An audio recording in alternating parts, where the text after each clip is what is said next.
নতুন ওয়ানডে অধিনায়ক হিসেবে এই প্রথম ম্যাচে দায়িত্ব নিচ্ছেন মেহেদী হাসান মিরাজ। আগামীকাল শুরু হচ্ছে বাংলাদেশ ও শ্রীলঙ্কার মধ্যকার প্রথম ওয়ানডে ম্যাচ, যা অনুষ্ঠিত হবে রোহিত প্রেমাদাসা স্টেডিয়াম, কলম্বোতে। টেস্ট সিরিজে পরাজয়ের পর এই ম্যাচটিকে ঢাকা ইউনিরবানায় নবসূচনা হিসেবে মানছেন মিরাজ।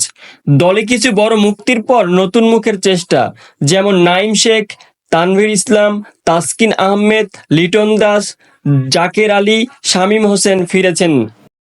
অন্যদিকে শ্রীলঙ্কা পূর্ণ সেটের অভিজ্ঞ পুরনো একাদশ, যেখানে স্পিনাররা যেমন অনিন্দু হাসারাঙ্গা, মাহিস থিসানা এবং পেস আক্রমণ যেমন ঈশান মালিঙ্গা ও অসিত ফার্নান্ডো অন্তর্ভুক্ত। ওপেনিংয়ে শক্তিশালী ব্যাটিং সম্ভাবনা পাতুন নিশানাকা, আবিষ্ক ফার্নান্ডো, নিশান মাসুদাঙ্কা। ম্যাচ বিশ্লেষণ করলে কলম্বের এই পাকা পিচে ৩০০ রানের কাছাকাছি স্কোর চ্যালেঞ্জিং হতে পারে। স্পিনারদের এটি প্রথমে সুবিধাজনক, পরে ব্যাটসম্যানদের জন্য ভালো বল ঘুরতে পারে। শ্রীলঙ্কা হোম কন্ডিশনে দুর্দান্ত ফর্মে। বেশ কিছুদিন আগে শক্তিশালী অস্ট্রেলিয়া, ওয়েস্ট ইন্ডিজের বিরুদ্ধে জয় তাদের ক্ষমতা প্রমাণ করে।